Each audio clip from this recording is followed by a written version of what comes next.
Hey, and welcome to 996 Howl for the Uninitiated. This is an unedited YouTube vlog discussing everything Arizona Coyotes. And if you watched the Game 1 video and were like, wow, the Coyotes played really bad, and this guy seems like they played a pretty good game, it's because I'm a Coyotes fan, and you know it could get much, much worse. And a clear example of that is what are we at now? Game 4, where the Avalanche win, make it a 3-1 series.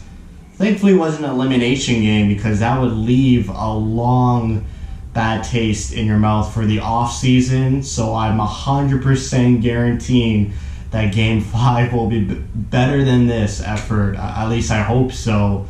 I mean, Connor Garland and Nick Schmaltz might not even play Game 5. So already without Nick Schmaltz, if you add Connor Garland to that, your Energizer buddy, not a recipe for success. But yeah, no positives to take away from this.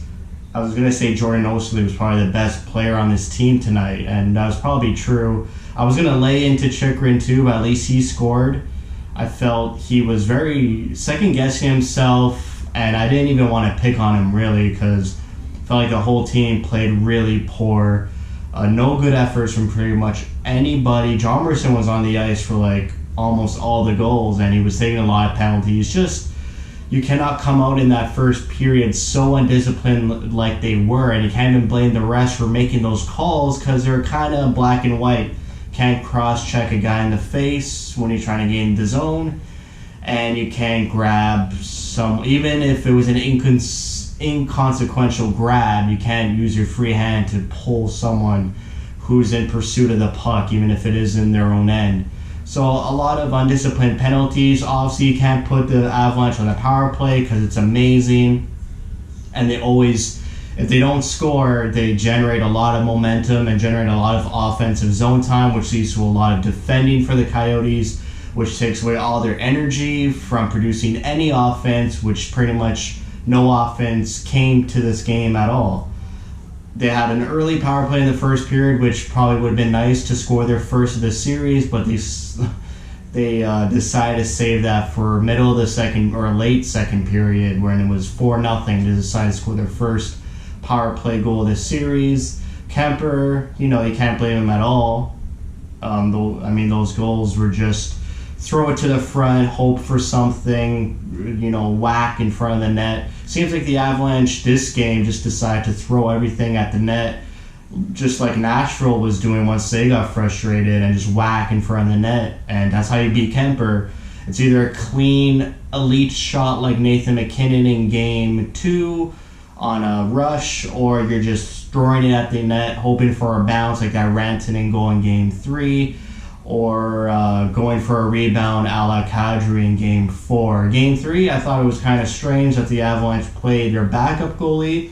I thought, hoping as a Coyotes perspective, that would come to bite them in the rear end. You can't let the Coyotes even sniff a chance in this series, but they did. But ultimately, it didn't matter, because the next game was a blowout anyways. But yeah, they got to rest up. Darcy had the third period off, a deserved third period rest. Ranta, sorry, he had to see that show in front of him. But yeah, the guys got to just get back to what they were doing in Game 2.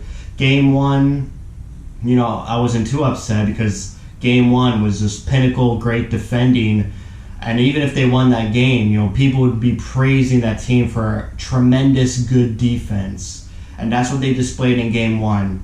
In Game 4, it was bad defense, and a lot of it. And yeah, they weren't defending at all. They didn't look comfortable defending in their own zone. In Game 1, they looked comfortable. They're calm, they looked comfortable, good sticks, hard on the body. Game 4 had none of that, and that was the result. So it was the thumping. The Avalanche scored in avalanches multiple times, and Wednesday is the game. They got it's a must-win from here on out. I'm sure the Coyotes, they better come out to play. I'm not sure what Tocchet said in between those intermissions. I would assume he would lay into them, but you don't know these days. Some coaches might not say anything and let the players speak amongst themselves. But I hope Tocchet has to say something. He called a timeout in the third period, and basically lip reading was just him saying, "Come on, guys, you're leaving Ranta out to dry. You're not even trying. Let's go. Let's at least try to keep pucks out of the net. So hopefully he has some good words. You know, he's been in elimination games before with his Pittsburgh Penguins.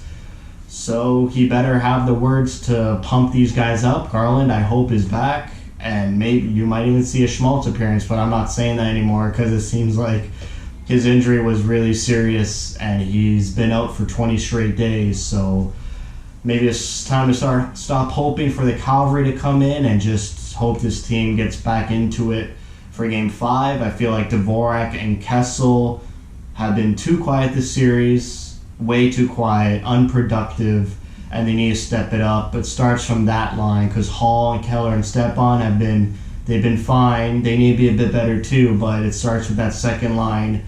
And then the fourth line's doing its job. Third line could be better, but they're there to set the tone and be physical on that Colorado first line. Credit to the Avalanche for being an amazing team. It seemed like McKinnon this game was just like, I'm just going to drive down the wing on the boards and just try to cut in and see what happens. And it worked, I think, 1 or 2 times.